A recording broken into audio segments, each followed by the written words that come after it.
Hey, welcome to a new episode in this video. So in today's video, I'm going to show you how to enable VoLTE, that's VoLTE on iPhone. With the VoLTE enabled on your iPhone, you'll be able to browse the internet while receiving a phone call. So if you are on a regular call and the VoLTE feature is enabled on your SIM card, you'll be able to browse the internet while the regular call is ongoing. So all you need to do to enable VoLTE on your iPhone is go to the iPhone settings, then scroll down and click on mobile services or cellular data. This depends on your location. Click on that. And then click on mobile data options. Under mobile data options, click on voice and data.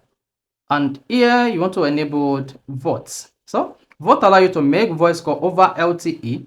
Using VoLTE may impact battery life and some voice calls and text messages. Just turn this on. So whether you're on 5G, 5G Auto or LTE, your iPhone will be able to make the regular call and at the same time browse the internet without interfering with each other. So if this is what you've been struggling with, this is how you can easily enable VoLTE on your iPhone. If this is helpful, if you want to hit the like button, don't forget to subscribe to the YouTube channel for more quality videos just like this.